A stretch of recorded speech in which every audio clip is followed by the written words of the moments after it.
നമസ്കാരം. ഓഹരി വിപണിയിൽ നിക്ഷേപിച്ച് സമ്പത്ത് വളർത്താൻ ആഗ്രഹമുണ്ടെങ്കിലും മതപരമോ ധാർമ്മികമോ ആയ കാരണങ്ങളാൽ മാറി നിൽക്കുന്ന ആളാണോ നിങ്ങൾ? പലിശ, ചൂതാട്ടം, മദ്യം ഇവയുമായി ബന്ധപ്പെട്ട ബിസിനസ്സുകളിൽ പണം നിക്ഷേപിക്കുന്നത് പലർക്കും അംഗീകരിക്കാൻ കഴിയില്ല. ഇന്ന് നമ്മൾ സംസാരിക്കാൻ പോകുന്നത് ഓഹരി വിപണിയിലെ വളരെ പ്രത്യേകതയുള്ള ഒരു വിഭാഗത്തെക്കുറിച്ചാണ്. ശരിയ കംപ്ലൈന്റ് മ്യൂച്വൽ ഫണ്ടുകൾ അഥവാ ഹലാൽ മ്യൂച്വൽ ഫണ്ടുകൾ. ഈ ഫണ്ടുകൾ പാലിക്കുന്ന കർശനമായ നിയമങ്ങൾ, ഇന്ത്യയിലെ മികച്ച ശരിയ ഫണ്ടുകൾ, ഇതിലെ ചില റിസ്കുകൾ എന്നിവ നമുക്ക് പരിശോധിച്ചു തുടങ്ങാം. ഒരു സാധാരണ മ്യൂച്വൽ ഫണ്ട് എങ്ങനെയാണ് ശരിയ കംപ്ലൈന്റ് ആവുന്നത്? ഇസ്ലാമിക സാമ്പത്തിക തത്വങ്ങൾ അടിസ്ഥാനമാക്കിയുള്ള കർശനമായ പരിശോധനകളിലൂടെയാണ് ഇത് സാധ്യമാകുന്നത്. മദ്യം, പുകയില, ചൂതാട്ടം, പന്നിമാംസം തുടങ്ങിയ മേഖലകളിൽ പ്രവർത്തിക്കുന്ന കമ്പനികളിൽ ഈ ഫണ്ട് ഒരിക്കലും നിക്ഷേപിക്കില്ല. പലിശയിലൂടെ പണം സമ്പാദിക്കുന്നത് ഇസ്ലാം കർശനമായി വിലക്കുന്നു. അതുകൊണ്ട് തന്നെ ബാങ്കുകൾ, ഇൻഷുറൻസ് കമ്പനികൾ എന്നിവയിൽ ഇവർ നിക്ഷേപിക്കില്ല. അതുപോലെ ഫിക്സ്ഡ് ഇൻകം ബോണ്ടുകൾ ഇവർ വാങ്ങാറില്ല. ഈ നിയമങ്ങൾ കാരണം ഇത്തരം ഫണ്ടുകൾ കൂടുതലായും IT, ഹെൽത്ത് കെയർ, FMCG തുടങ്ങിയ മേഖലയിലാണ് ശ്രദ്ധ കേന്ദ്രീകരിക്കുന്നത്. ഇന്ത്യയിലെ ശരിയ ഫണ്ടുകളുടെ എണ്ണം കുറവാണെങ്കിലും അവ വളരെ മികച്ചതാണ്.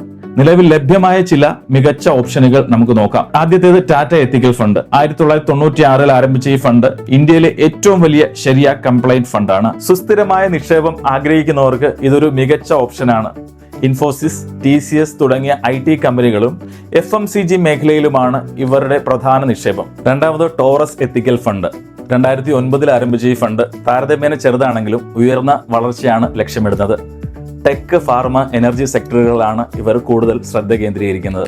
നിക്ഷേപിക്കുന്നതിന് മുമ്പ് ചില യാഥാർത്ഥ്യങ്ങൾ കൂടി നമ്മൾ മനസ്സിലാക്കണം. ശരിയ ഫണ്ടുകളുടെ ഏറ്റവും വലിയ നേട്ടം അവ കടം കുറഞ്ഞ കമ്പനികളിലാണ് നിക്ഷേപിക്കുന്നത്. മാർക്കറ്റ് താഴോട്ട് പോകുമ്പോൾ പിടിച്ചു നിൽക്കാൻ ഇത്തരം കമ്പനികൾക്ക് എളുപ്പം സാധിക്കും. ഇതൊരു മികച്ച നിക്ഷേപ തന്ത്രമാണ്. എന്നാൽ ഇതിലെ ഏറ്റവും വലിയ റിസ്ക് എന്ന് പറയുന്നത് സെക്ടർ കോൺസെൻട്രേഷൻ ആണ്. ഇന്ത്യയിൽ ഓഹരി വിപണിയുടെ വളർച്ചയിൽ ബാങ്കിംഗ് മേഖലയ്ക്ക് വലിയ പങ്കാണുള്ളത്. സാധാരണ ബാങ്കുകൾ നിക്ഷേപിക്കാൻ ശരിയ ഫണ്ടുകൾക്ക് കഴിയില്ല. അതിനാൽ ബാങ്കിംഗ് മേഖല വലിയ കുതിപ്പ് നടത്തുമ്പോൾ മറ്റ് സാധാരണ ഫണ്ടുകളെ അപേക്ഷിച്ച് ശരിയ ഫണ്ടുകളുടെ പ്രകടനം കുറയാൻ സാധ്യതയുണ്ട്. ചുരുക്കത്തിൽ പറഞ്ഞാൽ മതപരമായ വിശ്വാസങ്ങളും ആധുനിക നിക്ഷേപ രീതികളും തമ്മിലുള്ള ഒരു മികച്ച പാലമാണ് ശരിയ കംപ്ലൈന്റ് മ്യൂച്വൽ ഫണ്ടുകൾ. നിങ്ങളുടെ വിശ്വാസങ്ങൾ ബലി കഴിക്കാതെ തന്നെ പണം വളർത്താൻ ഇതിലൂടെ സാധിക്കും. നിങ്ങളുടെ വിശ്വാസങ്ങൾ നിലനിർത്തിക്കൊണ്ട് തന്നെ ഒരു ശരിയ ഫണ്ടിൽ ഇൻവെസ്റ്റ് ചെയ്യാൻ താല്പര്യപ്പെടുന്നുണ്ടോ എങ്കിൽ സ്ക്രീനിൽ കാണുന്ന നമ്പറിൽ കോൺടാക്ട് ചെയ്തുകൊണ്ട് ഞങ്ങളുടെ എക്സ്പെർട്ട് ടീമുമായിട്ട് കൺസൾട്ട് ചെയ്ത് നിങ്ങൾക്കൊരു മികച്ച ശരിയ fund തിരഞ്ഞെടുക്കാവുന്നതാണ്.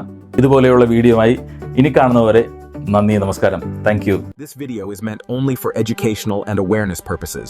The information shared should not be construed as investment advice or recommendation.